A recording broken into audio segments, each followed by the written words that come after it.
For me, this weekend, as I read the gospel, I couldn't help but think of the Eucharistic boat procession that just happened in Cecil as part of the National Eucharistic Pilgrimage.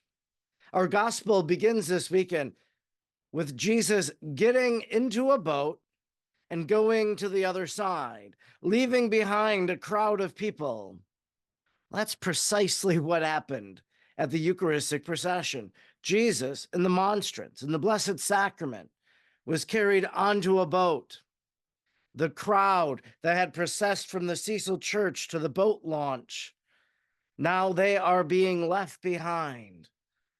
And Jesus in the boat proceeds, and other boats around him. Truly, this gospel, in a sense, lived out in our modern day. Jesus in a boat crossing to the other side to get to Camp Tecawitha. Now, when we had gathered at the boat launch, Father Michael Thiel, a priest of the diocese, he was the diocesan chaplain for the week. He went to all of the Eucharistic stops on the pilgrimage. And so, Father Michael, as we placed Jesus on an altar at the boat launch, preached a simple homily, a fervorino. And essentially, he said something very similar. Jesus getting in a boat, crossing the other side, that gospel passage coming to mind. What he said, though, was that the boat in the Christian tradition has always been an image of the church. Jesus getting in the boat with the apostles, Jesus who founds the church on the apostles, this is the church, the boat. And the boat gets us to safe harbor at the heavenly port. Now, the church fathers would even take this a bit further. The church fathers would tell us that Noah's ark is an image of the church. That as God was flooding the earth, recreating it, calls Noah and his family to build this ark. They gather the animals, they place them on the ark, and then they take safety in the ark as they traverse the stormy waters. The ark being a symbol of the church, and so the church being a place where we seek refuge from all that is going on in the world. Now, in our gospel today, it says specifically that Jesus gets into the boat with the apostles. It wasn't that Jesus preceded them first in the boat and then they get into the boat with Jesus, but Jesus chooses to get into the boat. He could have went in any boat, I suppose, but he chose to be with his apostles, and he probably did so because he knew what was going to happen on the water.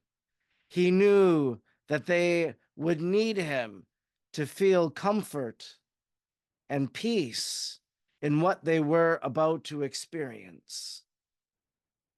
Jesus gets into the boat with the apostles, and they set out into the sea to get to the other side. And as they're going, this storm kind of props up, this squall on the water. You can almost picture it. There are artistic depictions of this. But you have Jesus maybe sitting on the ground of the boat. He's bowed in with his head. His eyes are closed, and he's sleeping. It's what the gospel says. You could picture the rough seas around and maybe the waves crashing on the boat. And the apostles, they become fearful. And so they go to Jesus. Jesus, wake up, wake up. Jesus, help us. We're perishing. So Jesus wakes up. He looks around, not fazed by anything, not fazed because he's in control. He's the Lord of all creation. and he commands the sea to be calm, and the sea obeys. And the apostles are caught off guard, and Jesus asks them, "Why are you terrified? Do you not yet believe?" Well, I think we could reflect on this in two different ways, this experience of the apostles with Jesus on the boat, and relating it to our life.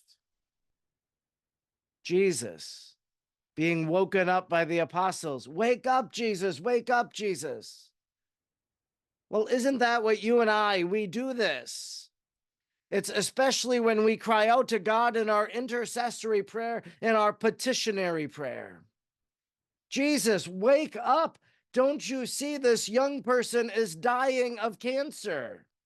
Jesus, wake up and do something. Help this person. Help their family. Jesus is made aware of our situation every time we call upon him. We kind of perceive, the inaction that we sense. Nothing is happening. Will God wake up? Why have you fallen asleep? And then Jesus wakes up and says, "Don't worry, I'm here with you." It's almost as if to say, if we were to rewrite what happened in the gospel today, Jesus says to the apostles in the boat, says, "You wake up. You wake up and see that I am here. You wake up and you know what's happened, how I've helped so many. You wake up. Don't you realize that I won't let anything happen to you that is not part of the divine plan?" And so the Lord wants us to wake up, and he wants us to see with the eyes of faith how he is active and at work in the world. And today we might go to the Lord and we might say, "Wake up, Lord. Don't you see what's going on in the world? Don't you see the moral depravity and the decline in so much goodness in the world? Wake up, Lord. Why aren't you converting their hearts? Wake up, Lord. Don't you see the division in the church? Wake up, Lord." And what he says is, you wake up. You wake up and see how I've been with the church since I founded it on the rock of Peter, and how there have been storms, but we've navigated those storms. Be not afraid, I'm with you. Jesus is in the boat of the church. And now we invite Jesus to get into the boat of our lives and to be with us, so that when those storms come in our life, he might calm the storm, and that Jesus can be the captain of our boat, so that we can sail in the boat of in our life and reach the heavenly port, guided by Mary, the star of the sea.